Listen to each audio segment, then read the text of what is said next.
hello. This is Teacher Ryan, your teacher vlogger in English language.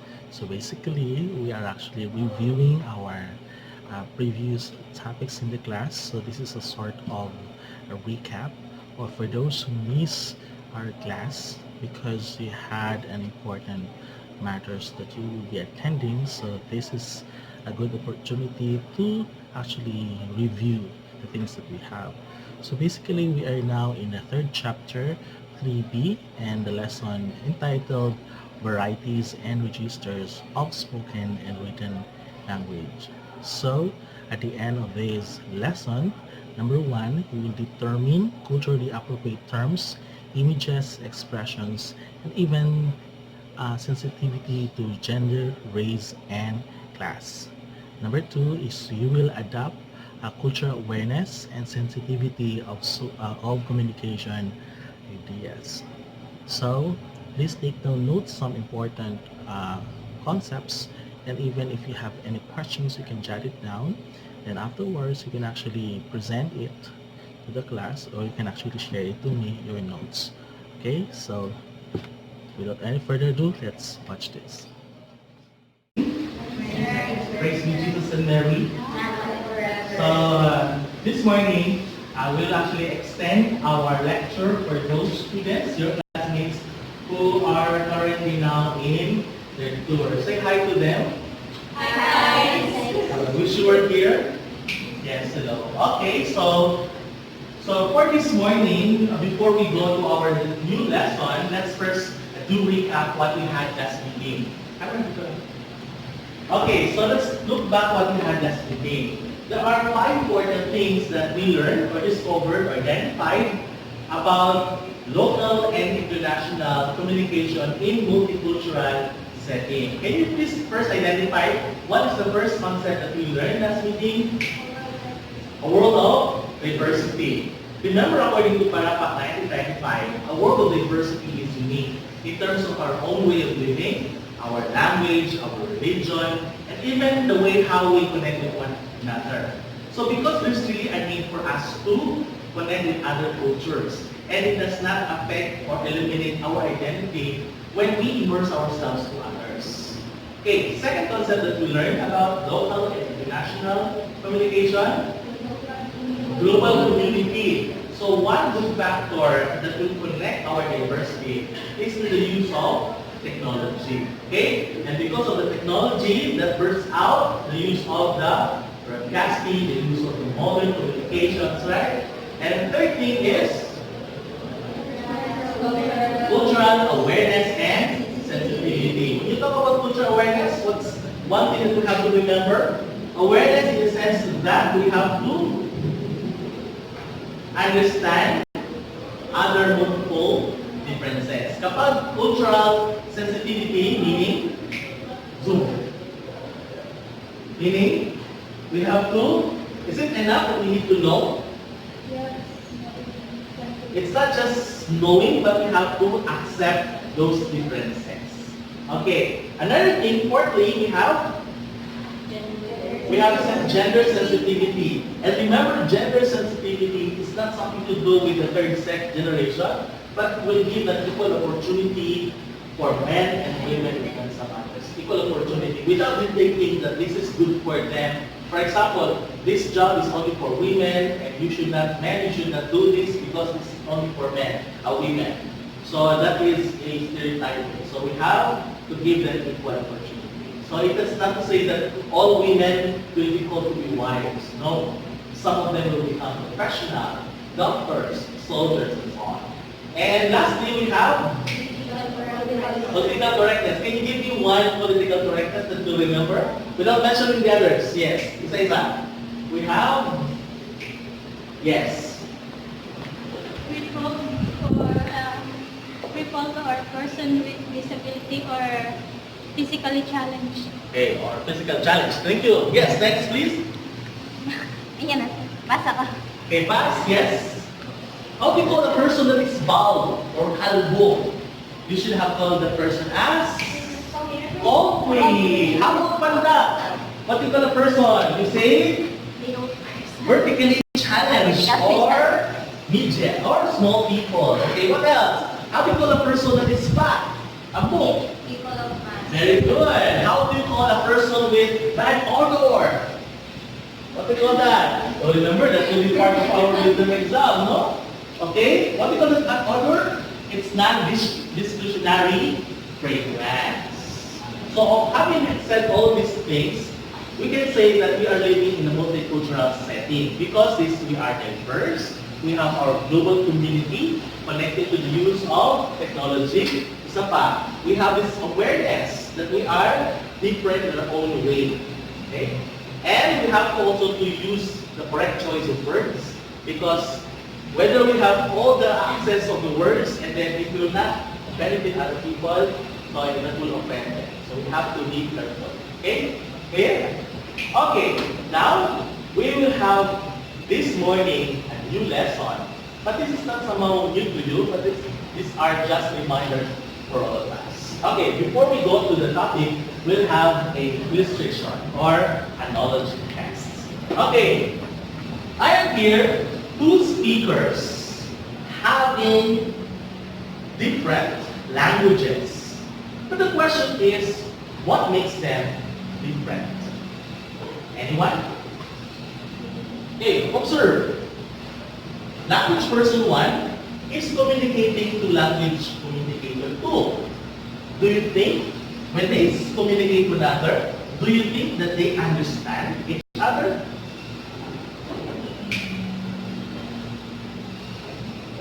Are they different? Okay, they are different. But what is their commonality that will lead them to understanding? Anyone? What have you observed? By looking at, these are the characters. These are the characters available in their language. Kumbaga, these are the letters, like we know these are letters, but are present in their language, but may not be present to the other language.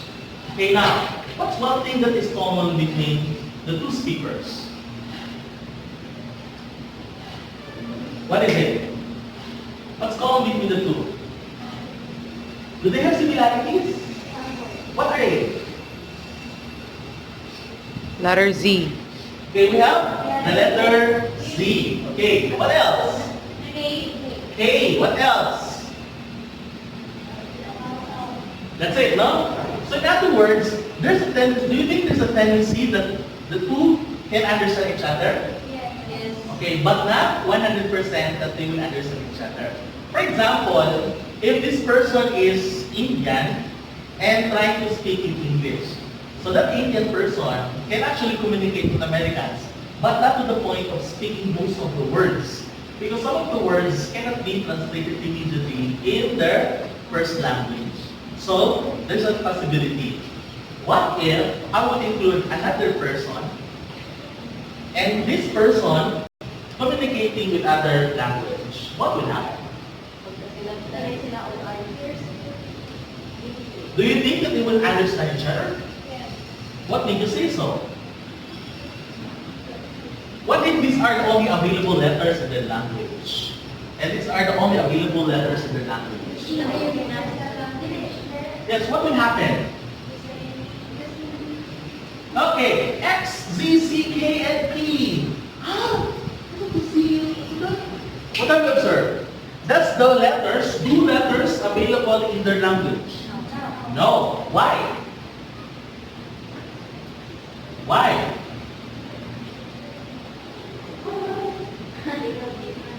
Why? Why do they not understand each other? Because they do not have similarities. You get the point? So that's why they cannot understand each other. Okay. Now, having said all this will refer to the word variety. Pagkakaiba. Okay. However, we will not just look at no availability of language system, but we'll be looking at the word variety. For example, what are the other ways how we cook banana? Sige nga. Show them. Okay. Lain-lain pagluto sa saging. Go. We have. Go. Banana Q. Very good. What else? Banana cake. What else? Saging daga. Correct. What else?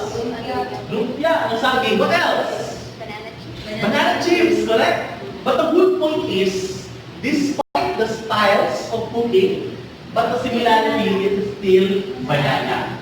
So our approach here, our analogy is just like banana, language as a banana with its variety. Okay? Second is we'll be looking at the word register. When we say register, it refers to the language, how we use it formally or informally. So tanawin nato, are we going to, for example, if I speak to my friends, would that be the same parang communication when I talk to a priest? Different. So we have to understand, identify our registers of language. Are you ready? Alright. So we'll be looking at how we look at varieties and register in terms of spoken and written. Where can we apply that in terms of speaking and writing?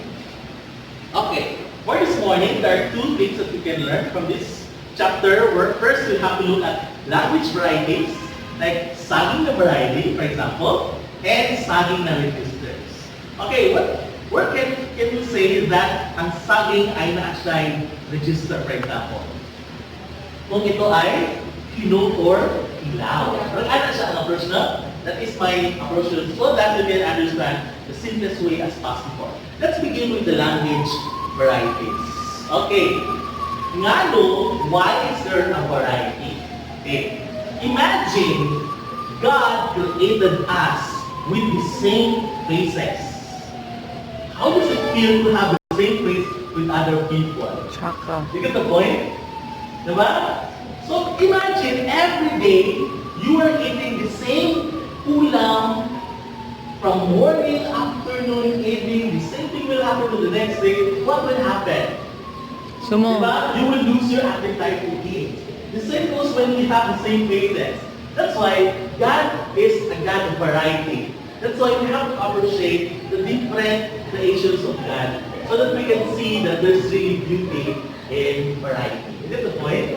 So just imagine, no? Talking to a friend, the same story all over again, nothing happens, nothing changes to your friend. You're boring siya na talking God. What's new about your story? Can you give me something new about it? Correct? Okay, it happens when there is a social variety. One evidence is we are different in terms of our age, correct? In terms of professions, sex, religion, languages. How we interact with one another causes us to have our variety socially. Number two, we have historical variety.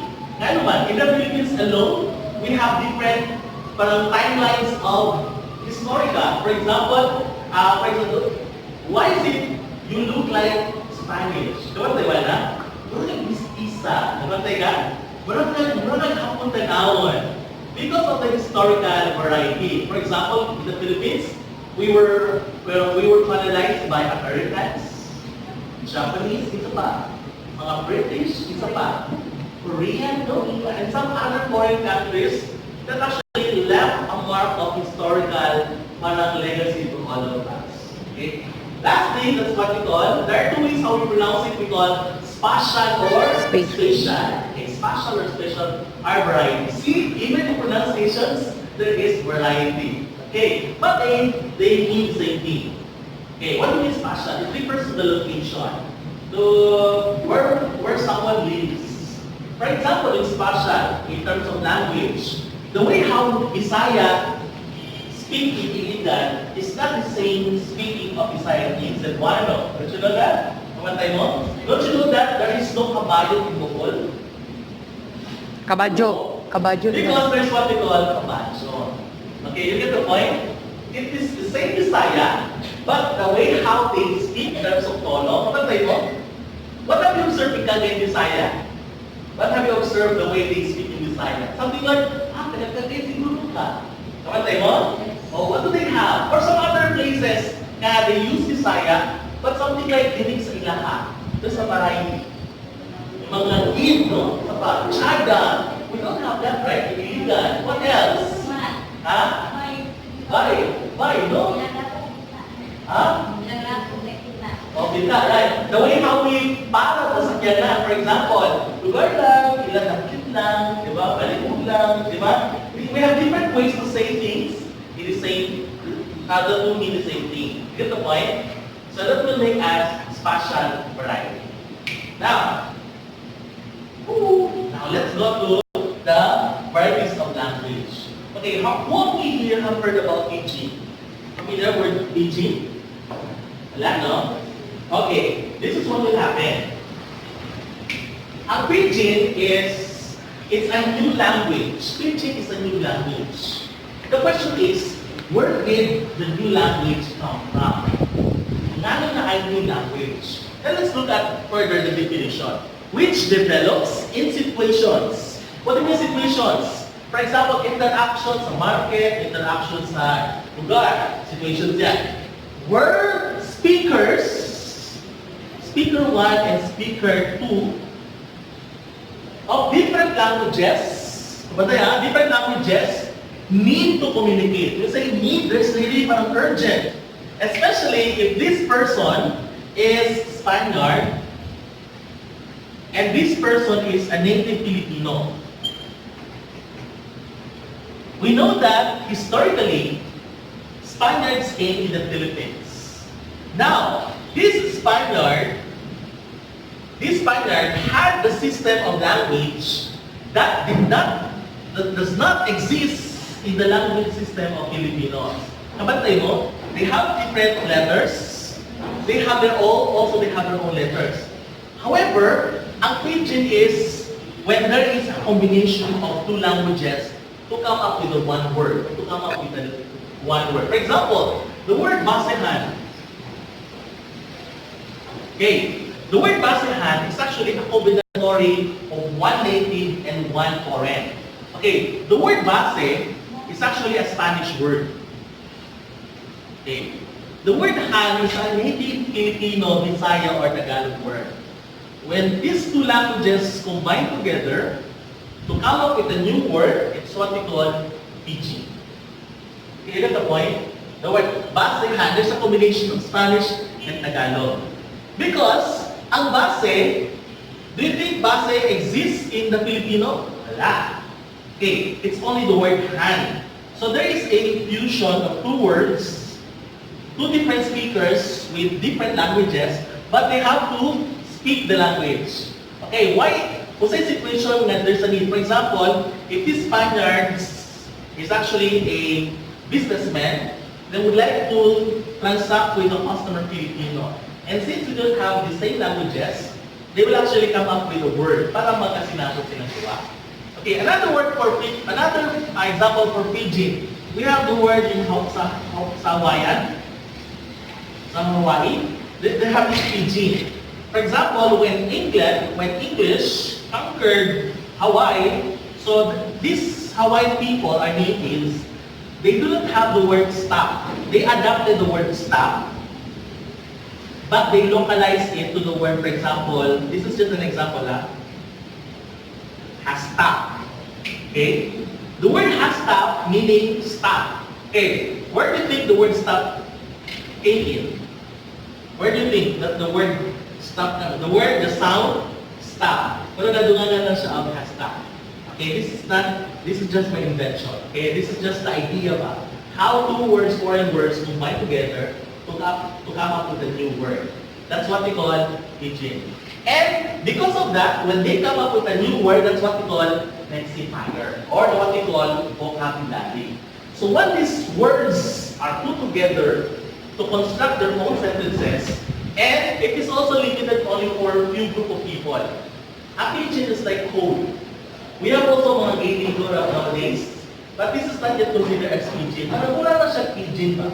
But to conceal the truth, to hide the truth, to avoid discrimination, or even not to let people understand what I'm trying to say.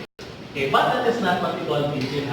Okay, now, once this pidgin is expanded, for example, okay, of group people, the expansion for the entire community, what will happen to the pidgin word? Okay, di ba? Example, kini dua ka lolo na sila. They have their apu, they have their anak, they have their apu. And this apu, when they use Pidgin as their first language, tapos i-continue sa next generation, tapos i-student nila as their first language. What is the first language? What we call L1. What is the first language? L1, or what we call mother tongue. Once this fusion of two languages to come up with one word, Pidgin, and then they combine nila, then pass through the next generation, and spoken to the entire community, parang ganyan siya. Even kung grupo spoken from the entire community, it is already called Creole. Okay, a Creole is already a bigger version of Pidgin. Okay? So, ang Creole is already spoken by the entire community and will serve as their first language or mother tongue. One good example in the Philippines, Creole, is what we call the Chabacano. Chabacano. Long before, it's not B, it's actually B. But the meaning is, Chabacano means tasteless. But because Chabacano does not want to hear the word tasteless, they would actually change it in a language that would be pleasant to hear. That's what we call Chabacano. Okay, a Chabacano is what we call a Spanish Creole language. Question, what makes it a Creole language? What makes it a Creole language? Spanish. Chabacano.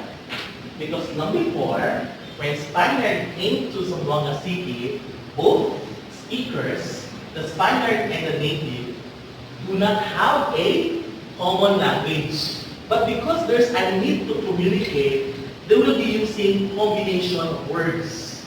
Okay? That will be available for both speakers to come up with a new word. And since this Pidgin is spoken throughout generation by their children, and it is expanded to a bigger area of community, that becomes a Creole. That is why when you happen to go to Zamboanga, check ustedes kung ipakilaya sila po sa language sa mga muy bien ngayon. Así na kami nagkonversa ng uno'y otro. Well, benito aquí ng Zamboanga City. So, see, what have you observed? We have the vocabulary, we have the tone, we have the tono, the accent, but we have the Filipino grammar.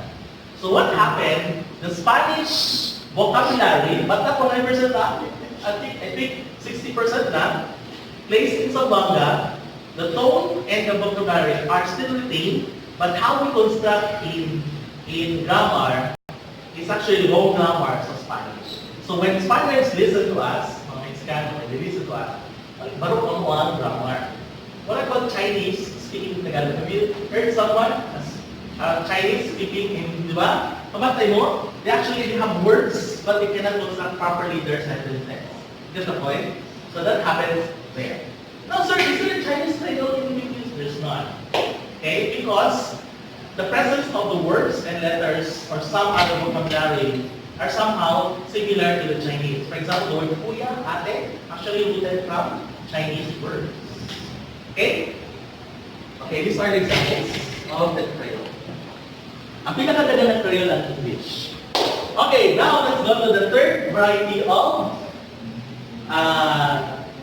language is what we call regional dialect. Okay, a regional dialect is not a distinct language, but a variety of a language spoken in a particular area. For example, language within the language is what we call dialect. Ang language is like a mother. Kapatay mo? Cebuano. Nasa yung mga anak. Ang iyong mga anak is what we call dialects. For example, Cebuano, Bisaya, Iligan. Ay, Iligan, Bisaya. Kapatay mo? Cagayan, Bisaya. Sa Cotabato, Bisaya. Kapatay mo? Zamboanga, Bisaya. But do you think they have the same tone?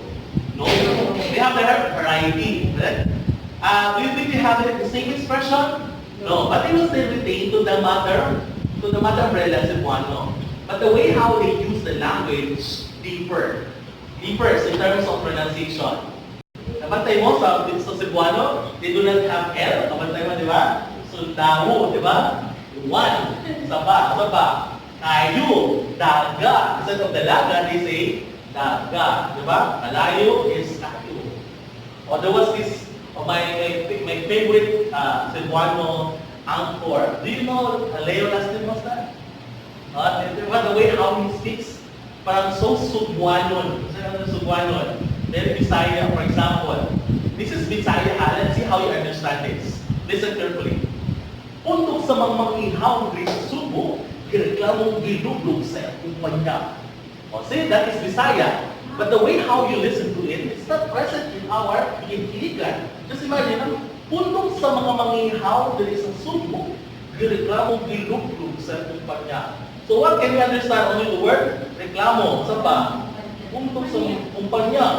Diba? You get the point? So puntok sa mga mag-ihaw, okay? Ireklamo mo giluglog sa kumpanya. Kumpanya means friend. The traitor ka sa kumpanya. Okay, you get the point? So see, that is what we call regional dialect. You see the beauty of variety of the languages, diba? Okay, next. If we have regional dialect are majority dialect, we have also minority dialect. For example, here in Iligan, we cannot say that this is Iligan Bisaya lang that people are speaking. There are also Maranao, correct? And if there are few languages na akadalik sa Iligan or dialects, they're so-called to be minority dialect. Isa na minority dialect, only few people speak this language. Kung sa may language day or dialect in Iligan, that only few of them speak the language. Majority are Bisaya, di ba? Maranao. What else? Sa mga minority dialect that we have here in Iligan? Tagalog na pa. Ito mga minority lang. Mga tribo, di ba? Pati mga unod na language they have. That's what we call they are minority dialect. Okay?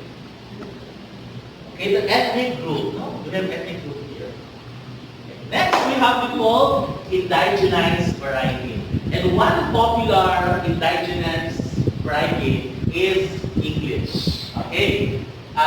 In English, there are two varieties. We have the British and American Standard English. But both of them are standard English with a variety of American and British. Okay, in the Philippines, we follow American standard English, but not British. What are the features, characteristics of British English na wala ang American? In terms of spelling, correct? So how do you know that the word is British English? The use of the Z and the S. Diba? Realize C is American, yung S is British. What else? The use of the OU, correct? And tre, R-E, meter, litre. Diba? That's how it is spelled, but how you pronounce it is the same thing. Like theater, when it is written in British, it's theatre, diba? T-R-E. So those are the differences of the standard English. So if you use British, so people see it all throughout, in terms of speaking, pronunciation, and even your spelling. So just people see that. You cannot use two varieties at the same time. Mura ka, nagluto o sa prito nga gilagan mo. No? So just imagine. So people see that of the use. Okay, now, when English is spread all throughout the world, and these countries accept it as a gift. And once it is a gift, that becomes your property. Ihatag sa inyo that you are now the owner of that gift. And because of that, English becomes what we call the Philippine English. So na-indigenize siya. What are the words that we use in the Philippines? The word, yung Iboloy. Okay, di ba? Sa Tagalog, when you say, di ba, for example, star. The Philippine English, they pronounce is Star. star. Di ba? Yeah. This is Philippine English because we indigenize, we immerse it, we welcome the language as our own. Diba? So, kita na mahala the way how we say it. Diba? For example, you take Philippine English, look at the table. Table. Grabe yung table. Diba? Grabe ang kuntun. Diba? So, the way how we use the language, that will immerse our language, we indigenize it. We try to make it in our own. Okay, another word, Philippine English. Yung the word scissor, it's a Philippine English. But standard English should be pair Scissor. of scissors. Okay, with the S na siya. Okay? Another one. We accept the word traffic. The word traffic in the Philippines we say Traffic. standard, heavy. But don't you know the word traffic is a smooth flow of transportation. That's what we call traffic. But if you are referring to that you are there, that's what they call you are stuck in the traffic. Stuck in the traffic. Or you're stagnant in the traffic. Or you experience a heavy traffic. That's what we call traffic. But a smooth flow, that's what we call normally traffic. Another Philippine English, the word tuition fee. Philippine English na. Why? Because tuition is actually a fee. So nobody to say tuition fee. But is it wrong? It's not wrong. Because it is how we use in the Philippines. But when Americans listen to that, that's actually wrong. But for us, it's correct. Because this is how we use it. Get the point? Isa pa, yung enrollment. No, enrollment, is it double L or one L? Double L. Actually, it depends. It's a variety. There's a one L and there's also a double L. You get the point? Isa pa, the word you don't fill up the form, fill up. You say you fill out the form. Philippine English is fill up. We fill up the form. Diba? That is how we use it. But originally, in standard, it should be fill out the form. Yes. For example, chairs. Fill up or fill in. You don't fill in the chairs. You fill up the chairs. Because since they fill up from empty, and then you're going, for example, you have to fill up the empty bottle with water. Get the point? So these are Philippine English. Okay, Philippine English is not actually an error. Because this is how we really indigenous. This is how we embrace the English. Okay, we have also yung mga combination like word Taglish. Indigenous yan, di ba? Yung mga colonial language that we use Tagalog, the same time English, di ba? Punta ka na here, I'm waiting, matagal ka talaga. So see, that becomes a Taglish. We have also Davao colonial language, Bisaya English at the same time. And this kind of situation is spoken by yung mga college girls, college mga elite people, mga middle class, position of story. Median ay. We have also Singlish. Singlish in Singapore. English. Okay? So that's why this indigenous variety is what we call world Englishes.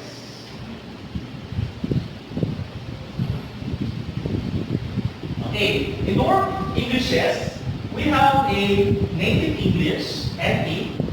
We have English as a second language, and we have also English as a foreign language. Okay, what countries that they use English as native language? America. America. What else? Canada. Europe. I did it. European countries, native British in America. Okay, how about as a second language? Philippines. The Philippines, Singapore, India. Okay, how about the foreign language? Korea. Korea. Japan. China. Taiwan. Okay. Okay. Now, what's the difference between ESL and foreign language? What makes us English as second language? And what makes other countries consider English as a foreign language? We use English as second language for communication in the business, in the politics, in the government, in education, in some other parts. So we use this as part of our system. That's why we have two official languages. In the Philippines, we have Filipino and English. Why English? Because we can easily connect it to other countries. Don't you know that why Japan, Taiwan, and some other countries go to the Philippines? They want to learn English because we have the cheapest. Diba? We have the cheapest job for English. Kapatay mo, there's a booming industry of English tutorial. Diba? So, it doesn't mean that you are an English major, you cannot teach English. As long as you have the capacity to speak. Don't you know that when you teach Korean and Japanese, even adults, parang as if you are teaching grade 5. Yeah. You get the point? So it's not necessary for you to become fluent, to have a good background in grammar, as long as you can connect that with simple English, that will be possible. But in Japan, if you want to become English teacher, they are not concerned about your grammar, as long as you sound like American. They matter, your accent matters to them. That's why they don't like Indian. Kasi the way how Indians speak, no? It's different. Ano nila, they don't hire Indian English teacher. They prepare Filipino English teachers because we have this neutral accent. Only we neutralize, so you can actually shift to an accent of British, if you're fond of watching Peppa Pig, that's a good immersion of and of course American. But the way how I speak and all of us speak here is actually Philippine English. Okay, what makes it different from others? Sa Philippine English is we have this gentleness. Palumanay, the way how we speak, slow but clear. Kamatay mo? But for Americans, they speak so fast. To the point of, we don't call it slang, we call it accent. Because the word slang is a strict word. Or, salitang kalit. Okay, the word. Okay, clear? That's indigenous. Now let's go to the language register. Okay, again, when you talk about register, it refers to the language that is informal and formal. Question, when do you become formal in your language? In such situation, can you give an example when you become formal? For example, I'm reporting here, and then I keep on using mga slang words, mga do I look like formal when I use formal? No. Okay? Give me an example that you are formal in the situation. Job interview, very good. What else?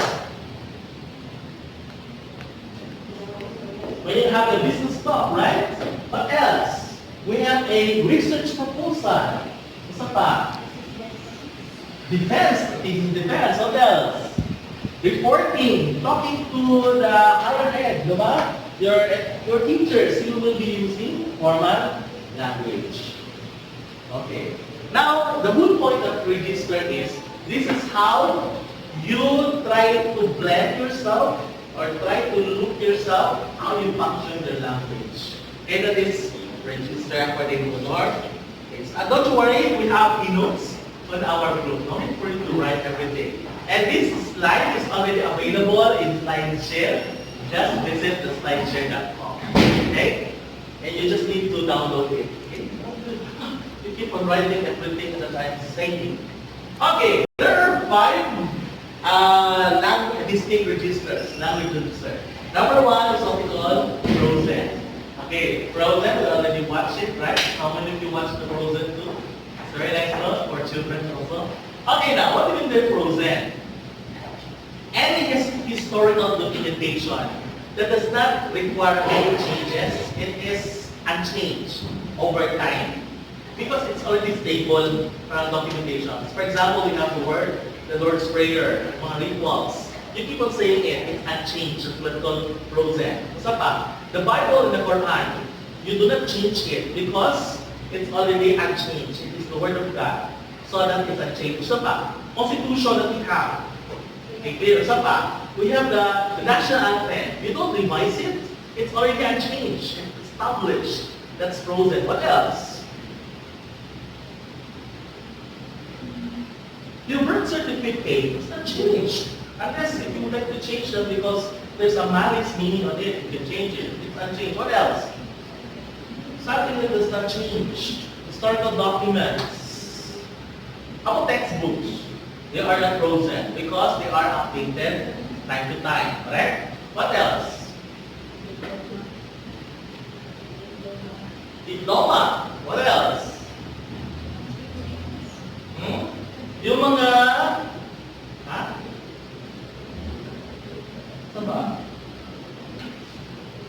yung mga stories, di ba?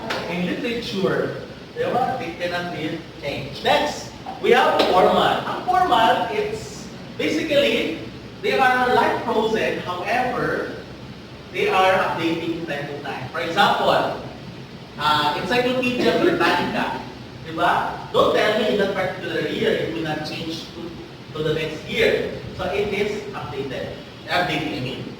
Okay, Gray's Anatomy by Henry Gray. Diba, look at the terms that they're using. More on formal. Okay, what else? Slang is never used in formal. You say slang. Yung mga pet, malu, loading, diba, cool, diba, gonna, ain't, diba? In formal, you don't use them because it's now informal. And you don't also use contractions Kasi most only be contractions, combination of a verb and noun. For example, isn't. You don't use isn't in formal speaking or writing. So it should be is not. You don't say she doesn't like me, you say she does not like me. I won't come here, you say I will not come here. Because when you contract two words, that will sound informal. However, there are also instances that ang apostrophe, even if you contract two words, for example, children's park. You don't say children's park. It's already word, phrase na siya. Okay, you don't change it. Okay? Okay, next. Okay, here in the formal you need to become. It is in the communication and you are expected to be respectful. So you call someone like sir or ma'am. Next, we have the word consultative. Okay. When does consultative happen in language register? When there is a professional person who specializes or gives a advice. For example, we have doctor and patient. Diba? We have police and complainant. Teacher and student.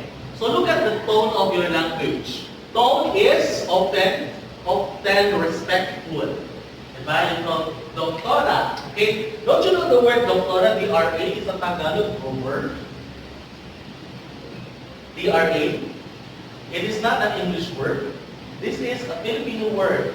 Because in English, there's only one particular designation. Ang imong title is just DR. Wala tayong DRA. It is only in Tagalog. So, Dr. Pe, Dr. John. DR.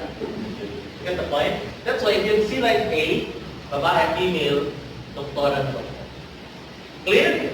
Okay, consultative, basically, we use it in like the local news broadcast. Okay, question. Is it not possible to use slang words? Turn off the electric fan. Yes? Is it possible to use slang words? No, because you still need to be respectful here. It is just between two people.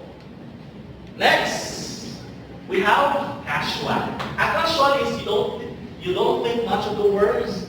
You just need to be comfortable who you're talking to, for example, with your friends. But you don't say, oh, Brethren, how art thou you? No, you don't say that. You're becoming formal, diba? So what did you say? Good, gusto naman ka. So basically, it is just comfortable words that you're using, especially to your friends, family, and some co-workers, close acquaintance, casual. And you're becoming informal in this stage. The next stage is what you call intimate. When I say intimate register, there's certain words that only the two of you can understand. You don't call your other person creamy pie, my creamy pie, and then you call for someone creamy pie, say creamy pie. That is not, that's endearment, a call of endearment. Your pie, diba? Okay, it's actually, intimate is reserved. Okay, there are certain words for special occasions between only two people, or sometimes often in private. Okay, for example, inside joke between two college friends, diba? You have something like a joke that the only two of you can understand. Okay, among word whispered in lovers' ear, honey, that's the kind of language which is that's what we call intimate. Okay, now let's look at the classifications of language registers. Classification, there are three things only. We have formal language, informal language, and neutral. Okay, now, why is there need for us to study language register? Because sooner you'll become professionals. And you are actually writing documentations, reports, you're dealing with clients, you are advertising your products, and you don't need to use mga informal words in terms of written. Okay, formal, business letters, letters of name, essay, diba? Most of the time, you, especially during exam or even in your assignment, you use English words and you need to be formal. Okay, there are some rules that will help us to be guided on the use of formal language. Number one is, do not use contraction. That's what I've been telling to you. For example, you have to spell out the word don't to say do not. Okay, what else? Say isn't, haven't, say have not. So when you write something in your paragraph, you haven't or don't you have to spell it out because it will appear in format. Okay? Next, you have to spell out numbers less than 100, okay, in words. So less than 100, you have to write them in words. So just for example, 16, 1, and 6, that's in format. You have to spell it out, 16. Okay? Okay, next. You don't use when you write, for example, this is letter, as much as possible, you have to avoid using mga first person. For example, second first person pronoun, I, we, you. So basically, because that would sound, for example, we decided to kick you out of the company. Okay, so we say we, that's the first line. You say the team decided to kick you out. Okay, or the group has decided to fire you. Okay, so you have to use third person. For example, in research, you say we the researchers. You say the researchers. Okay, I would like to conduct a study. You don't say that. You say the researcher wants to conduct a study.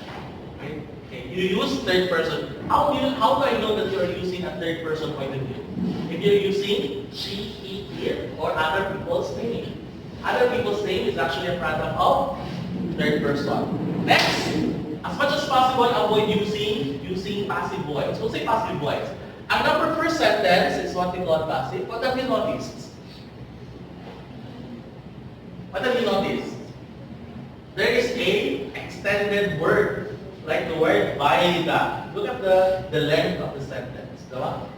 The bone was eaten by the dog. It takes time for you to write that. Diba? Instead of, you will have to use active voice to say the dog ate the bone. So no need for you to place it, but you don't need to say it another way, but if you can shorten it as much as possible, use active sentence. Okay, when we say active sentence, the doer of the action is highlighted in the sentence, like the word dog ate. So when do we use passive sentence? If the object of the verb, for example, what is the object of the verb? Active, bone. Kung wala din nakabalugin sa ikaw sa bone, we'll say the bone was eaten. So we don't know exactly who ate the bone, but who usually ate bone? Usually dogs. For example sa passive, the man was shot. So the man was shot by who? Missing ang doer. So we use passive voice if the doer of the action is missing. So the man, for example, the wallet is found. So the doer, the one who found the wallet, does not want to be identified. Say the wallet is by whom? By someone else. Okay, next, avoid using yung mga slang words, idioms, and hyperbole. It's hyperbole, it's not hyperbole, it's hyperbole. Hyperbole is and cliches. Okay, ano yung mga cliches? Yung what honesty is the best policy. Your beauty is like the star. Mga cliche, pagpalit-palit na lang. No? Okay, next we have yung mga awesome, cool, wanna, gonna. Don't use that. Instead of saying gonna, you say going to. Wanna, will. No? So you don't use mga wanna, gonna. Yung awesome, cool, okay, check it out, break it out. You don't use them. Another one, yung mga cause, yung because, you have to spell the word because. You don't say C-O-Z, because it's informal. Sa pa ba? Yung mga without, W/O, informal yan siya, you have to spell it out. Especially those who are writing capital letters most of the time. And that is informal. So please, if you are the person in this place who writes, diba? Yung all letters are caps lock words, writing caps lock. Capital letters na that. No? So please practice yourself when you use capital letters. Clear? Okay, next.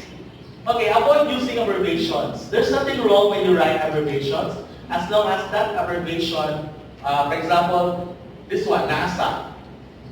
National Aeronautics and Space Administration. If you mention that the word NASA, the National Aeronautics Administration, no need to repeat that in the next paragraph. If you would like to mention that again, then say NASA. Okay, if you begin with NASA without even spelling out who say NASA, that will give the reader another meaning of NASA. What is NASA? Diba? So you have to spell out what NASA means, what does NASA mean, and the next time that you will be using the word NASA, don't need to spell out the word NASA, just the word NASA. So again, never begin your sentence with a acronym. What do you mean by acronym? Acronym is a representation of the letters in the group of words to make it to sound like a word. Okay? What do you mean by anong word na DepEd? Is that an acronym? That is not an acronym. That is a abbreviation. It's abbreviation to shorten the syllables combined together. That is abbreviations. Next, influenza. That's what we call flu, and that is abbreviation, shortened. Philippine peso, kung saan na siya? Acronym or abbreviation? Abbreviation. Very good. Okay? Well, ang acronym is, for example, Ryan, R-Y-A-N, and each letter contains of an adjective. Respectful to you, for example. That is acronym. That you can say it correctly as a word. Okay? That's acronym. But the acronym, group of words. Tapos, for example, St. Michael's College, sa acronym niya, SMC. No, that is a acronym. But if you shorten St. Michael's, yung St. Michael's like SE period, diba? And then Mike, the period. I don't know how this look like this. Okay. Next is, do not start sentences with and so but also. You have to train yourself to use other words that are similar with the synonym of, ano sa mga synonym sa and? You say, in addition to, no? Ano pa? On the other hand, okay, for example, but, no, you say, however, no? What else? If you say, in conclusion, you will say, As a result. as a result. You don't say, so, you will say, as a result, therefore, or you will say, in a nutshell, or in conclusion, or to wrap up. Okay? Next, always write in complete sentences. Okay, you say complete sentences, making sure you end it with a period. Because sometimes we keep on saying things in our words to the point that we miss the period. Okay? And of course, you want to write longer, use more complex sentences. What do you mean by more complex sentences? Yung mga clues like yung mga word na, even though, although, because, since. So these are complex sentences with the subject and the verb. Okay, next, anything that is not mentioned in the rules actually are called to be informal. When you use informal, when it is you're writing to your friend, diba? It's just informal juga sa iyong friend. Kung tingnan yung friend sa iyo, ano? Okay, most blogs. Okay, take note of the V and the B ng blogs and blogs. Okay? Blogs are actually written. Blogs are actually spoken and is seen through video. Okay, take note of the blogs and the blogs. There is journals, phone text. Phone text is very obvious, huh? BRB, be right back. I know what the word. Okay, mga slang words, these are informal. Okay, Newton language is not too formal, not too informal. It's just in between, and the intention is just to deliver facts. For example, reviews, mga full reviews, articles, journals, some letters. The other one is some essay na, some essays, and technical writing. What is technical writing? Technical writing is you are describing a product. Okay, for example, aircon. You would like to tell the reader about the function. For example, how to turn on the aircon. Okay, step 1, step 2. That is technical writing. So you're actually describing its function. Clear? Alright, that's it. So, what time is it? 11:38. So before we leave, so I want you to think about this. Among all the topics, no, most that we do, among all the topics that we mentioned in chapter 3, you have to pick one. For example, as Michael like, I choose regional dialect in relation to my course. So because when you talk about regional dialect, these are a variety of a language that is called dialect. So in my course, example, as I MM, marketing management, if I use Bisaya in Cebu, I will not be using Bisaya in Iligan because that might sound like I'm not from Cebu. In order for me to blend, I will choose regional dialect as my delight. I choose regional dialect in relation to my course because as marketing management, for example, I am selling products or providing services, then I happen to have a similar language of my Bisaya, I can blend it, no? So that I can have a similar communication. Kung kung gamit yung chat daw, yung chat na tayo. Diba? To match your language. Okay, that's how we use it. Now, if your classmate uses it already, you don't need to use, you have to reuse it. Okay? Let's begin. Ako is regional dialect. In relation to course. Let's do it one by one. Go. But again, we have, what are the topics? We have informal. What else? We have intimate. What else? We have Formal. frozen. We have formal. We have consultative. Okay, you have to pick 3 concepts and have to connect it. Go. I would like to volunteer. Okay, now as my college student, where can I use Varieties in relation to my course or relation to the core values of the school or to my family? So again all concepts should be applied in real life. Kasi if you will not be using that, it's useless, diba? Okay, do you see any relevance of these topics in your real life situation? Give it a try. Anyway,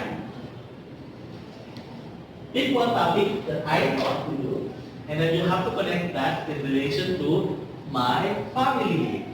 For example, ako na po na. Okay, Sir Ryan, as a Michael Light, I choose casual. I choose casual in relation to my friends. Because my friends have informal languages. So we don't use formal language. It is just a casual conversation. Okay? Ako na po, last one. Mahurot na. I will not mention tulo. Okay, sir. Okay, I will choose frozen. Okay, as my sir, I will choose frozen in relation to my faith. For example, because sir, as Muslim, for example, we pray 5 times a day, and this prayer is unchanged. So we just need to recite it by our faith. Frozen na siya. Okay. Sige na. Ay, isa-isa palibay na punta. Okay, ha? You would like to volunteer? Yes, please. As Michael Light, I use formal. formal in relation to? My academic. No, choose one. Formal in relation to your course? Yes. Of course. Why? Because in my course I need to be serious. Okay. And I must take my academic seriously. Okay, how about in your language? Language. Okay. In your course, formal language, are you going to use, why is there a need for you to be formal in language in your course? To show that I am serious in my studies. How do I know that you're serious in your studies? Does it mean formal serious? Yes, because I must take everything seriously. In your language? By using mga formal language, I can be able to deliver my intentions or my...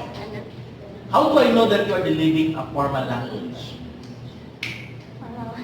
Let's go back to the rules. I don't use contractions. I don't use slang words. Ay, yes. Ayun. No? In my course, because I I need to use formal language especially when talking to the teacher po. So that I Okay, thank you so much. Okay, we have already one. Yes, please. As Michael Light, As Michael I use neutral language register neutral, okay. In relation to in relation to service service. Why? because not all people speaks formal in the community. They can be formal or Yes. formal. Okay, thank you. Okay. You have one point. Yes, please. Continue. Choose one topic.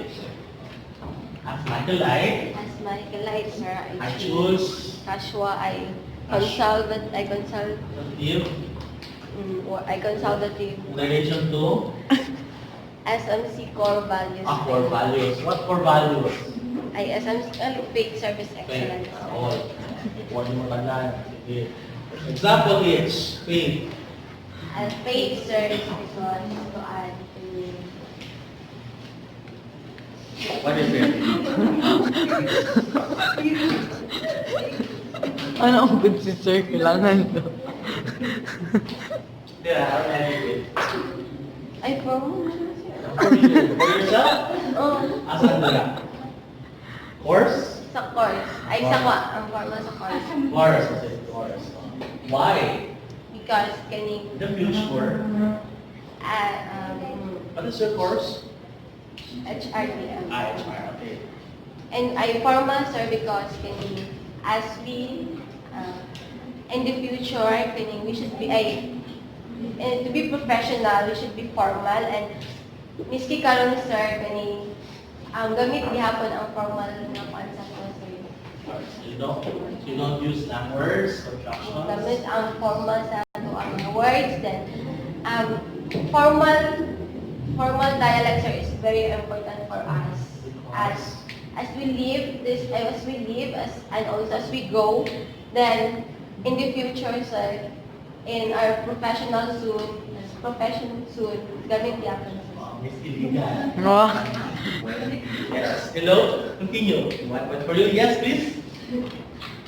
Hindi balik, sir. Okay. As Michael Hindi, line. sir, bad din, sir. Which one? Neutral. Pwede naman balik pero you don't need to mention again mga variables.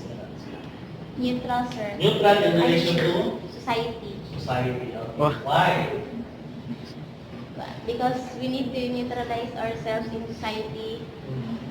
For Neutralize example- ourselves. Okay. Yes, sir. For example, sir, we are different kinds of people. Then we need to be aware. We need to be aware them because some of them are for example, sir, kanang naay tao dun, sir, nga tanan, for example, mag-joke ka tapos dali ra sila masuko, sir, ba na, sir. So you need to be not too formal and not too formal. Okay. Just in between. Okay. Okay. Thank you. Next, please. Intimate, sir. Intimate in relation to My family. family. Because Why? there are some things that I need to say to my family in private, so that because I believe that my family will understand me whatever my problem is, so that yes, sir. That's How about pigeon? You would not use pigeon? Crayon? In relation to your hindi ba na siya? Oh, crayon, ano pa? What else? Yung mga minority? Dialects? Okay, we have indigenites. Indigenites. Okay. Okay, yes please. Master, kay conservative relation to friends. So, Friends. you need to be sensitive sensitive ka sa nang imo friends na imo maka-istorya. Okay, very good. Thank you. Yes please. Excuse me, sir, do you have a mali na formal? Formal, but you can still use the formal, but like ang variables, like for values, family, friends. Wala sa na-mention. Okay, sir. Informal na Nabikon sa kuha. I will Choose as Michael like. as a Michael, like, I will choose I will choose informal informal. relation to my friends. Friends. Because, you know, in my circle of friends, we don't usually use formal language. We, What is the effect if you are using formal language? You feel comfortable, right? yes. Okay. And then we say you speak formal language. No hard, no vowels. Sounds awkward, right? Very good. Thank you. Last. No, there are so many things like, for example, informal friends, course, wala pa. Informal core values, intimate friends, So, yes, you. Okay, as Michael line up, it's not you worry that the video is only for the group, no? Now just edit some other parts. As Michaelite, I choose informal. And informal in relation to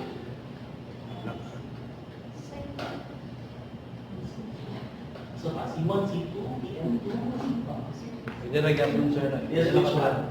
Society. Society. Okay, why? It's more fun to deal with society in that way. Formal. Yeah. Why?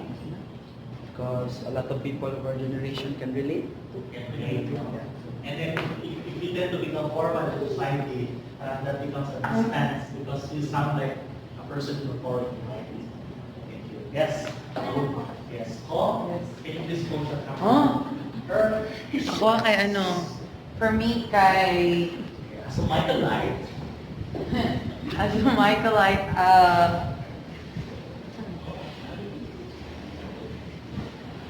Naki-notes eh. Okay, I will choose. I will choose, Beijing. ayun, In language. Evolve to our Crayon. casual sir, Casual. sa family. Family. Why?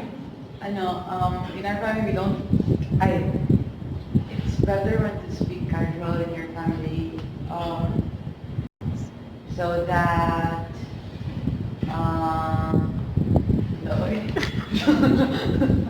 The so that, ano sir, kanang, like, we feel, your family members will feel comfortable speaking to you, and, they won't, yeah, they will communicate to you pa. In what way? Thank you. Okay, yes. Lola. Okay, yes, another one. Let us clarify the things. In relation to your friends. Oh, Because especially to your close friends or best Yes. friends, right? Yes, because- Why? there are things, Maga, that you're not comfortable sharing with your family, so instead you rely on your friends, seek further advice. Okay, thank you. Next, please. Go back. So another one. Masarap ba yung answer? The thing is not mentioned here. As a Michaelite, Uh-huh. I choose indigenous varieties. Wow, indigenous variety. Relation to variety. In relation to my course. Course. Okay, why? You know exactly what indigenous is right now? It's a variety of English. Yes, why? Because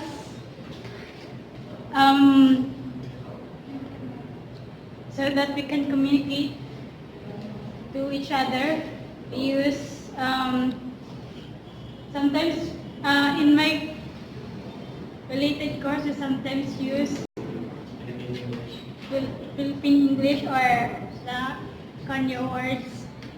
And Do you think it's necessary in our course to use your words? Okay. Kanyo is mean. sometimes Sometimes. Thank you. Next, please. the pressure. As a Michaelite, sir,